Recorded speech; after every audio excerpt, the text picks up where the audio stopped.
Welcome back to the Sovereign Renaissance, a channel where we discuss all things arcane and multidimensional. And in this episode, we're going to be looking at the Leviathan Monarchy, the sovereign of the suffocated. We think of the ocean as a body of water, but it is a kingdom. At the bottom of the darkest, most crushing trench, where light was killed a million years ago, sits something that doesn't just swim, it rules. It is a high ranking principality, a master spirit of the marine realm.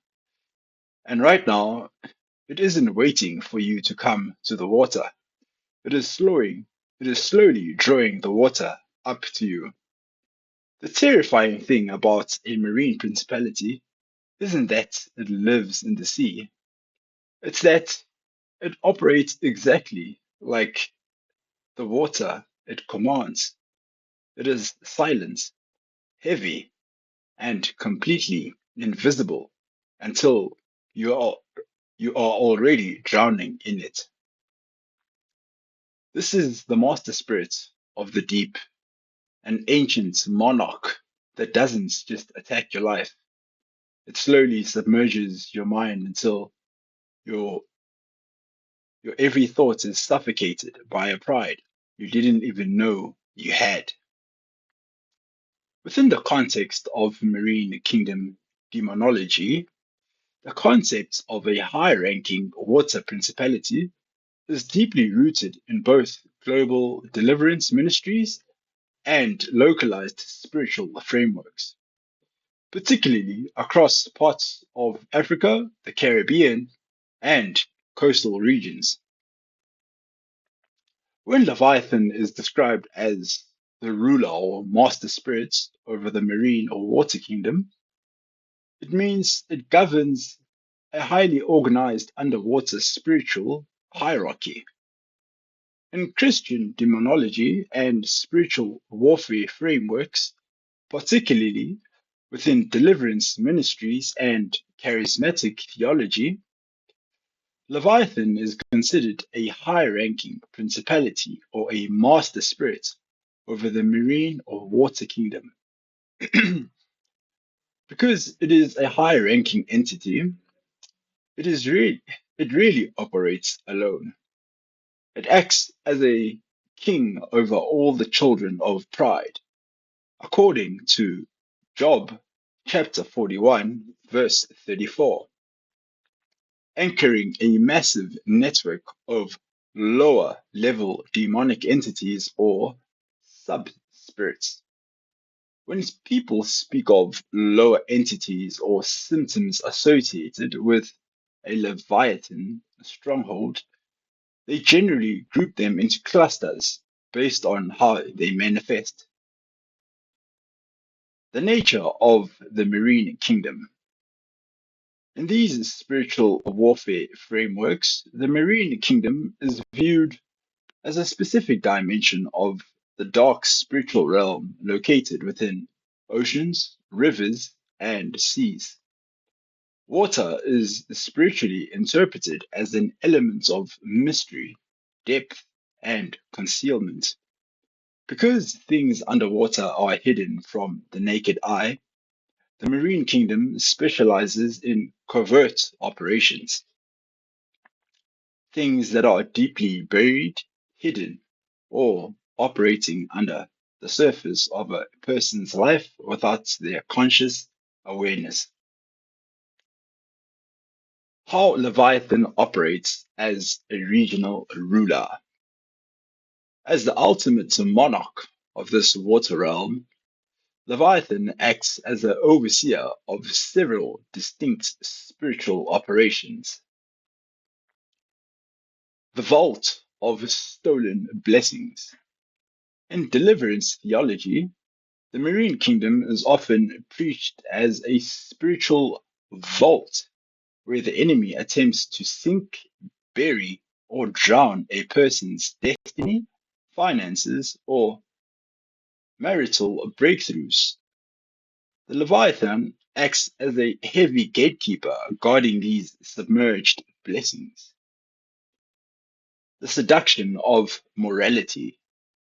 The marine kingdom is heavily associated with marine spirits, sometimes referred to in various cultural contexts as mamiwati or counterfeit water deities. These spirits specialize in deep emotional manipulation, ungodly soul ties, hypersexuality, and nocturnal spiritual attacks like spiritual spouses. Leviathan provides the structural, ruling authority that empowers these lower seducing spirits to operate. The counterfeit flow. Just as the Holy Spirit is biblically described as rivers of living water that bring life, healing, and clarity, Leviathan rules a kingdom of polluted waters. It releases a spiritual current of confusion, spiritual sleepiness, stagnation, and heavy depression that tries to drown out the voice of God. Why the water aspect matters tactically. Understanding Leviathan as a marine entity explains why is it so difficult to handle using standard warfare methods. Like a creature in the deep ocean, Leviathan thrives in pressure and darkness. When you try drag it into the light, it kicks up a storm of emotional chaos, tears, and blinding people. The churning of the deep described in Job 41. To defeat a water principality, deliverance ministers emphasize that you cannot fight the surface symptoms.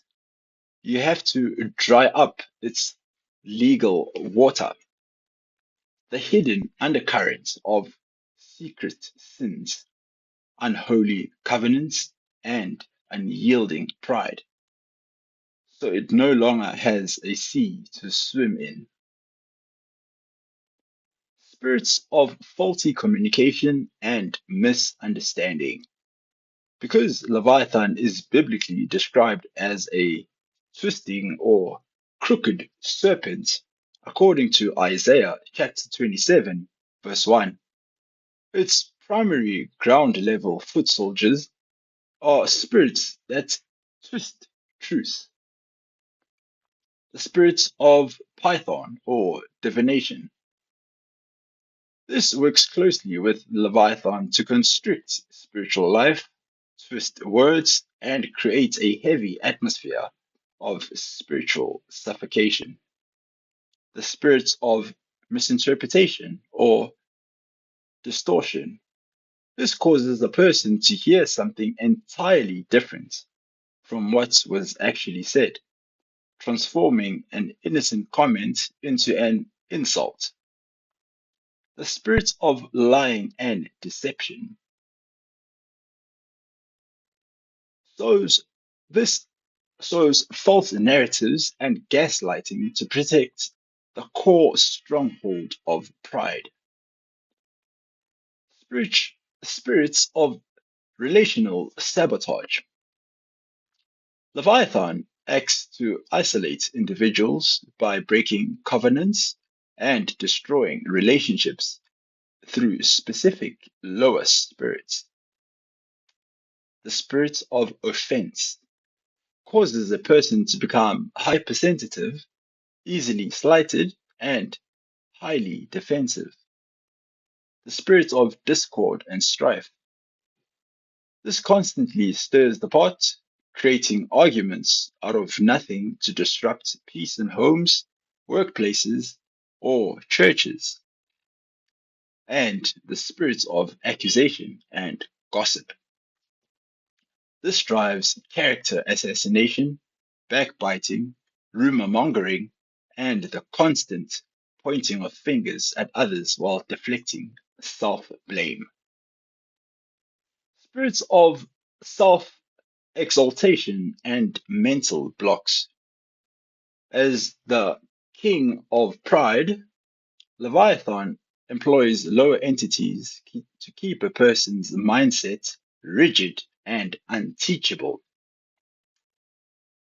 The spirit of arrogance and haughtiness. This manifests as a proud look, condescension, and a constant need to be right at all costs. The spirit of rebellion or stubbornness creates a stiff necked attitude that refuses to submit to healthy spiritual or natural authority. Lastly, the spirits of spiritual blindness or deception. This blocks a person from seeing their own faults or recognizing that they need deliverance, convincing them that everyone else is the problem. Spirits of structural partners, otherwise known as peer principalities. While not strictly lower deliverance ministers, often note that when you find Leviathan, you will almost always find it partnering with specific entities that open the door for it. The Jezebel spirit, control and manipulation. This often acts as a structural partner. Jezebel uses control to manipulate environments, while Leviathan provides the heavy armor of pride to ensure that control cannot be challenged or corrected. The spirit of rejection frequently acts as the root wound. When a person is deeply hurt or rejected, Leviathan moves in as a protective mechanism, building an impenetrable wall of scales or pride and emotional hardness so the person never feels vulnerable again. So the next time you feel a sudden, unexplainable chill, or you find yourself choking on a wave of pride you cannot control, stop, take a deep breath, because down in the crushing, pitch black silence of the deep, the master of the marine kingdom is listening to your chest heave, and he's just waiting for the water to rise. You see, you don't realize you're under the dominion of a marine principality while you're swimming. You only realize it when you try to reach for the surface and discover that the entity holding you down has already made you forget what the air tasted like. If you liked this episode, please do like, share, and subscribe. And thank you to everyone that likes and shares and subscribes to our channel. And until next time, goodbye.